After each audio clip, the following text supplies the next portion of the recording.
pig. Hello. You speak pig, go on I then. call them forth to me. Speak pig. Hi pigs! I had called them forth from their slumber. When I did speak, they did come to me. They did. You are the pig god. I am the pig messiah. What do you decree? You shall all be delicious.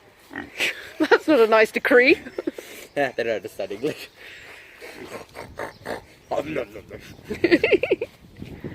Are you evil? Oh,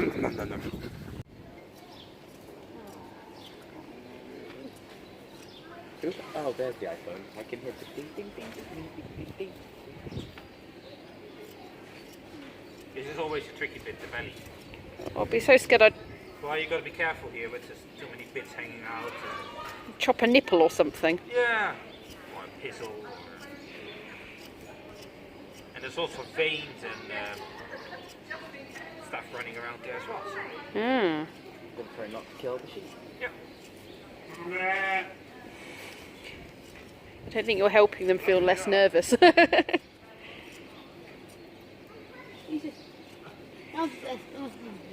It's just like I give up. I don't think I've seen it done with shears rather than electric ones. I'm actually looking forward to getting the new phone. Are you? This camera. It's not very good, is it not? See, but there's a lot less stress with the blades. Yeah. It makes a lot of noise. Well, yeah, they make a lot of noise. There's vibration, there's heat, and I shouldn't have said that. It's like, no, You were chilled beforehand. Oh. Well, they've done tests in Australia with thousands of sheep shorn. So they had 1,000. Hopefully, we're going to duplicate that here in England this year. So they had 1,000 shorn with the blades and 1,000 with the machine. And the ones shorn with the blades, they put on more weight after the shearing than in comparison to the ones shorn with the machine. Oh, right. So yeah, and weight gain, of course, is a sign of, a measurement of well-being. We're all content we eat well. Yeah. Well, as you can see, I leave a little bit of wool on, so that protects them against rain or cold, but also against the sun. Yeah. And 80% of all the sheep in South Africa, for instance, are still shorn with the blades, because the weather can change very rapidly there, and even in New Zealand, on the high mountains there, it can go from 15 degrees to minus whatever, and if they still have that little protective layer, it's much better for them. And it's That's a nice amount of wood. if you do it with a machine, you take off almost to the skin. Yeah. So they don't have any protection, no lanolin in there anymore, and Are those purple bits the vein? purple bits where. Those purple bits. Skin. Underneath that's skin, yes. Yeah. Just shining smooth. And they never sleep, so yeah. Yeah. And they've got to be expendable. If an ant dies. You keep saying I'm expendable. Yep. Done. Oh, wow. Wasn't too bad. He's like. Can I get up now? They are. Is that better? He's back. He's alive. Wow, look at Can that. we keep watching this? See, and if you've done it properly, it comes off as one fleece. Wow, look at the size of that. Wow, this is. It's separating out, isn't it? The staple is alright, but it's not the length that you really sort of want for a wool sheep. Come on then. See, and she won't be cold tonight because there's still a nice cover on there. Wrong.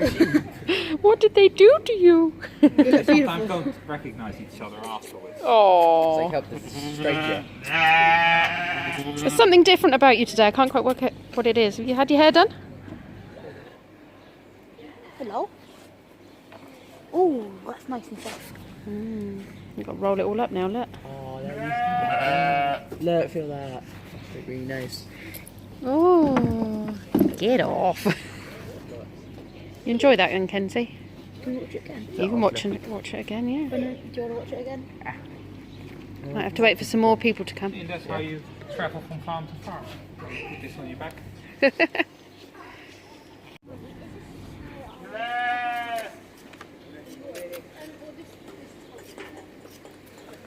Yep. You volunteer this tribute.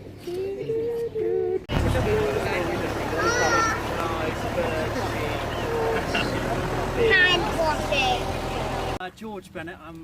I farm it with my dad, who's on the other tractor trailer ride, and Sue, my stepmother, who's sold you a ticket, and my wife is on the barbecue. So say hi to Kate when if you buy a burger or a hot dog. So the farm is about 100 acres, about half of which is dedicated to organic vegetables, and this is one of our main vegetable fields. So we've got onions over here, super crop there, really very, very weed free for an organic crop, so I'm pretty proud of that.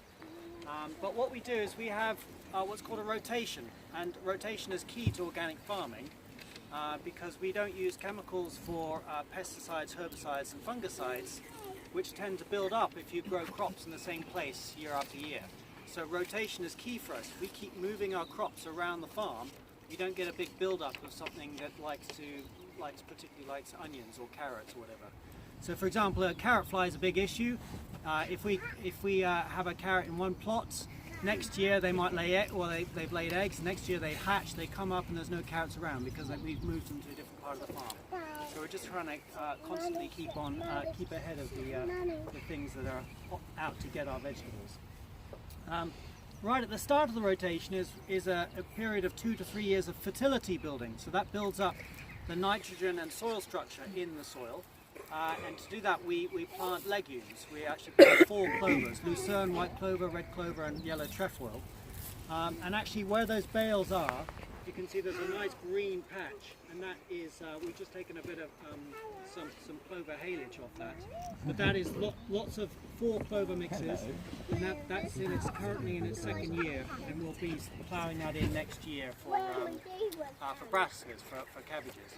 But the far end, where it's all mown down, that will be where the brassicas are this year. So we'll have the cabbages, broccoli, kohlrabi, swedes, turnips, cabbages, cauliflowers, all those things. So we operate a 7-year rotation now. It used to be 8 years, but now I've got 2 sets of 7 years. One for slightly heavier soil, which brassicas has more clay content, and one for more sandy soil, which is on the other side of the road, where things like roots, carrots, parsnips, beetroot, they really like sandy soil. So I've now got 2 rotations with the different soil types. Just down here, by the way, this is Jerusalem artichokes, and I'm not sure if you've had those before, sometimes known as Jerusalem fartichokes, but they are absolutely delicious. But they are such a pain for the following year because they're a pernicious weed. So what I've decided to do is just leave them here permanently. So I let them grow, and actually when they grow up higher, it's a nice windbreak for because this field has quite a lot of wind coming down through.